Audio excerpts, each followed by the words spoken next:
Bergabung di Breaking News Kompas TV, Saudara, siang ini kami sudah tersambung dengan Kabid Humas Polda Jawa Timur Kombes Dirmanto dan juga tadi sempat terputus dengan Kang Asep Iwan Iryawan. Eh, Pak Dirmanto, saya akan ke Pak Dirman terlebih dulu. Ini akhirnya di Pengadilan Negeri Surabaya Jawa Timur akan digelar pengadilannya. Sudah ada rencanakah Pak untuk pengamanannya melihat pengalaman kemarin cukup besar masa pendukungnya? Nah, apakah akan ada rencana pengamanan yang lebih ditingkatkan ketika nanti pengadilan akan dilakukan? Ya baik Mbak Kalis, kami sampaikan di sini bahwa tadi kami sudah koordinasi juga dengan Asbidum Kejaksaan Tinggi Jawa Timur terkait dengan pola-pola pengamanan sidang. Beliau menyampaikan bahwa tolong untuk sidang nanti di backup pengamanannya secara penuh oleh Polda Jawa Timur.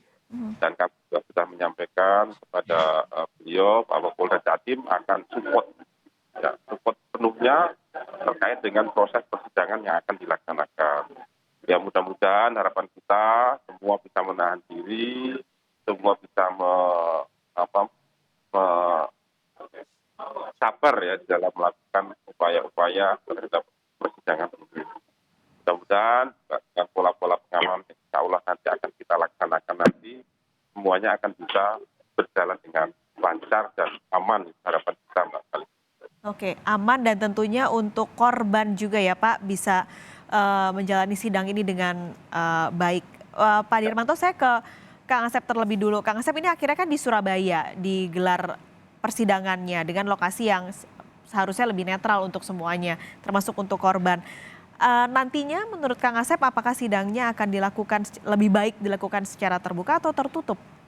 Ya, jadi gini, ini kan persidangannya sekali lagi sudah 85 karena keadaan tidak mengizinkan. Tidak mengizinkan, keadaan tidak aman. Kita bersyukur dan terima kasih kepada pihak kepolisian, kepada kejaksaan, dan mudah-mudahan pengadilan nanti membuka. Nah ini karena kesidangnya kesusilaan, sekali lagi, kalau nanti dakwaannya kesusilaan, sidangnya tertutup. Oke. Ya, nah, tidak boleh terbuka kalau kesusilaan, sekali lagi itu adalah prinsip. Sidang akan dibuka, tapi nanti persidangannya tertutup. Namun putusan pasti harus sifat terbuka, gitu kan. Kalau nanti pasalnya menggunakan pasal kesusilaan, tapi kalau bukan pasal kesusilaan ya prinsipnya sidang harus terbuka.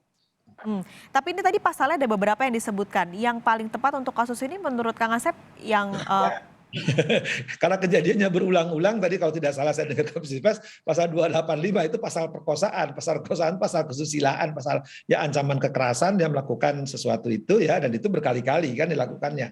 Jadi memang hal ini sensitif, sensitif dalam arti memang ini tidak boleh untuk publik diketahui, tapi publik akan mengetahui nanti dari putusan sifatnya terbuka. Tapi saya kira nanti juga kan bisa walaupun tertutup, dan nanti juga pasti orang-orang jadi tahu juga kejadiannya. Jadi tidak oke. khawatir, tidak ada imparsialitas atau totalitas pengadilan. Saya percaya deh bahwa itu juga nanti publik punya hak untuk mengetahui. Tapi kalau kesusilaan sekali sidangnya harus tertutup.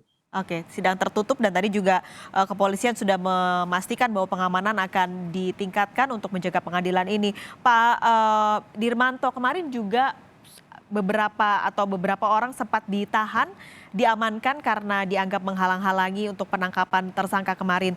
Mengonfirmasi ada tersangka baru ya Pak untuk kasus tersebut?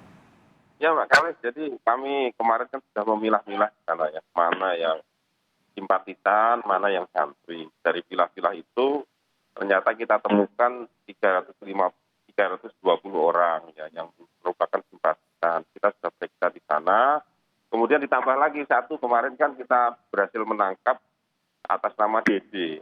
DD ini kan yang hari Minggu lalu menghalang-halangi anggota tim penyidik itu dalam menangkap MSA di Jalan Raya Jombang. Sehingga kita kemarin tangkap, kita amankan, dan sudah kita tetapkan tersangka. Tersangka sekarang seluruhnya yang ada di Polres Jombang sekitar 5 orang. Kemudian terhadap tersangka lain 320 lainnya yang bukan merupakan tersangka, itu merupakan saksi daripada kejadian yang ada di wilayah Jombang kemarin. Demikian mungkin Mbak. Berarti 5 orang ini saat ini masih ditahan di Polres Jombang ya Pak? Betul, jadi 5 orang ini sudah ditahan di Polres Jombang. Oke, 5 orang ini termasuk di dalam dari 320 orang yang ditangkap kemarin? Ya salah satunya ada di situ Mbak. Ya. Oke, 320 orang ini Pak, berarti ada juga 5 orang tersangka yang sudah ditahan. Ini adalah murid di pesantren Sidikiyah kah atau masyarakat sekitar? Jadi ini kalau kita kategorikan bisa dibilang ini simpatisan ya. Simpatisan itu macam-macam kategori. Demikian, Mbak. Hmm. Simpatisan itu berarti bukan anggota pesantren atau anggota pesantren, Pak? Jadi bisa kita kategorikan di situ bahwa yang bersangkutan mempunyai empati ya terhadap kasus ini, sehingga yang bersangkutan berkumpul di sana untuk melakukan upaya-upaya yang dikira oleh mereka itu bisa menyelesaikan masalah. Ternyata tidak menyelesaikan masalah dengan kehadiran mereka itu di sana. Ya malah masalahnya tambah melebar kan gitu. Demikian, Pak. Barang bukti yang diamankan apa saja, Pak, dari sana? Barang bukti yang diamankan kemarin di sana ada beberapa barang-barang yang menjadi hal-hal yang menyebabkan kita untuk sulit untuk masuk ke sana ya. Salah satunya di sana kemarin ada digembok ya. Jadi waktu kita mau masuk itu masyarakat atau simpatisan itu melakukan doa atau zikir di pintu masuk.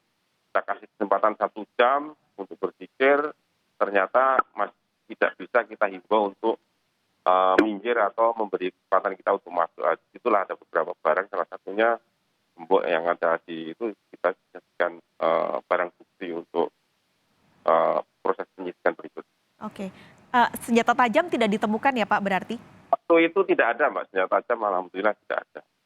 Oke, baik. Terima kasih Pak Dirmanto. Saya ke Kang Asep lagi. Kang Asep, ini kan sebenarnya ada kasus lain yang juga menempel bahwa sudah jadi tersangka di 2020 DPO, tapi baru menyerahkan diri di 2022. Ini sebenarnya bisa dikasuskankah atau harus dikasuskankah, Kang Asep?